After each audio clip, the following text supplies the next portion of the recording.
Hey guys, it's Draven. It's been a couple of weeks. Things have gotten kind of chaotic on my end. I'm preparing for a wedding and a move. Work's kind of picked up a little bit, which is really cool. One thing I've been thinking about for quite some time is our lives, our spiritual practice, our witchcraft practice don't go in a straight line, and we need to quit trying to force them to move in that way. Everything kind of meanders along our paths. Every choice we make changes the direction we were going. We face things all the time that make us make choices, and we come to things that we want to do. I'm going to focus more on our witchcraft and spiritual path on this one. Everybody, when they first start out, it's always the same things we get into. Doing basic energy work, like being able to feel the energy in the earth, energy from the sun and the moon, creating energy balls in our hands, to working with candle magic, occasionally not magic, tarot cards.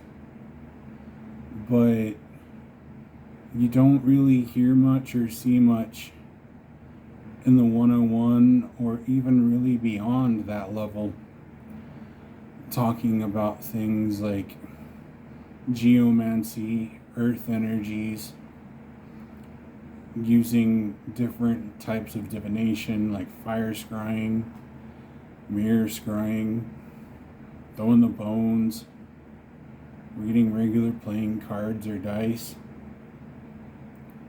I'm not Wiccan, but one of the things that is relatively known in the occult world in general at this point is the witch's pyramid: to know, to dare, to keep silent.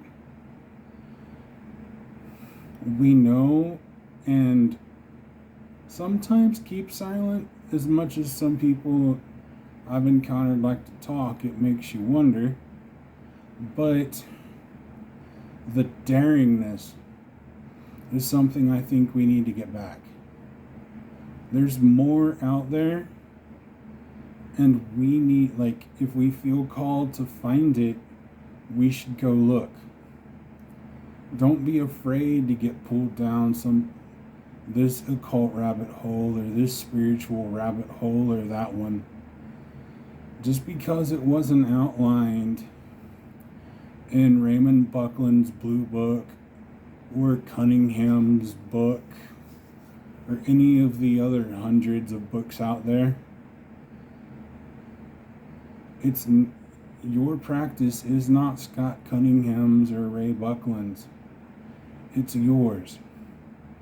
If you're feeling pulled to go down the path of dowsing or geomancy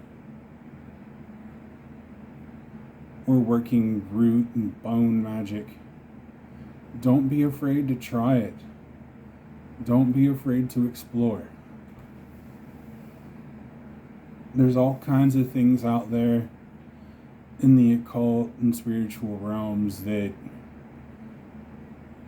have kind of taken the back burner, and there are things that people will hear about and just kind of brush off.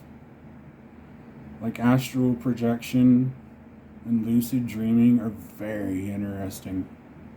I've astral projected a couple of times, and it's intense, it's fun.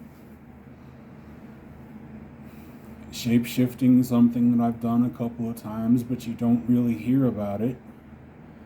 That's another thing you could look into.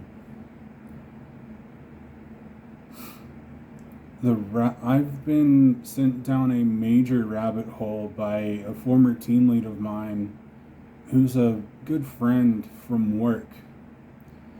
She was asking me about she gave me a couple of books about Enochian magic and John Dee. Then we got to talking about the differences in the King James Bible and the Freemasons Bible, which led me to just automatically on my own thinking of Rosslyn Chapel and the Knights Templar. I have a past life connected to that. I'm almost certain of it. I've had experiences where I've had dreams involving that place that have seemed so real. But Rosslyn Chapel is also on a ley line. Ley lines is just energy, lines of energy running through the earth. And I thought about the different sacred sites and where they lay, and what's on this line and what's on that one. And then the frequency they vibrate, sound and vibration, just all kinds of things. Sent me down a big rabbit hole. And I went out and got several different books on the subject and things relating to it.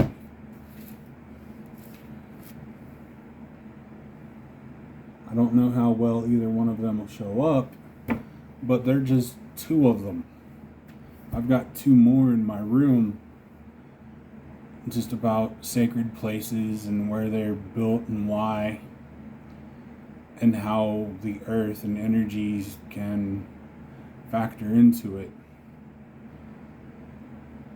It's going to take a lot of time to get to the bottom of the rabbit hole I've set myself on, but I'm daring to try it. There's a popular slogan you'll hear or see out there on the pagan communities. We're the sons and daughters of the witches that you didn't burn. My spin on it is we're the descendants of the ones crazy enough to try that strange mushroom in the forest. They were brave as hell to try it. They made it through. And we're here because of that.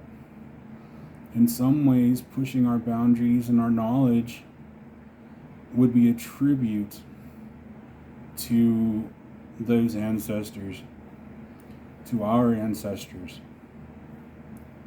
And finding new ways of magic, new ways of spiritual practice is a gift that we can give to our descendants. Passing our knowledge along for the future, as long as we put it as long as we share it or write it down.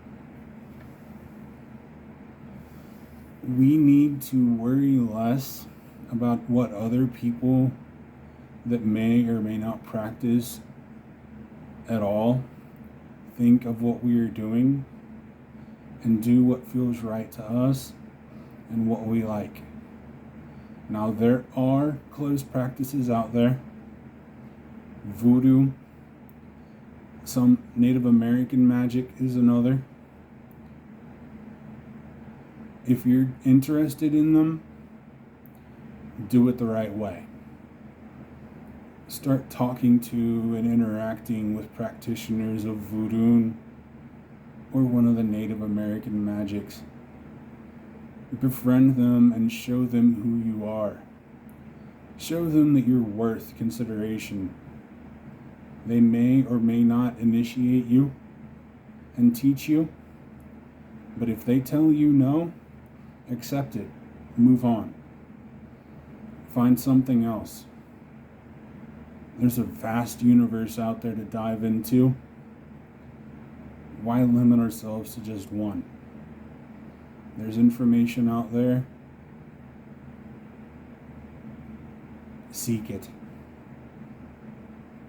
As human beings, we don't have much time to find all the information we may want, but who knows what's beyond for us.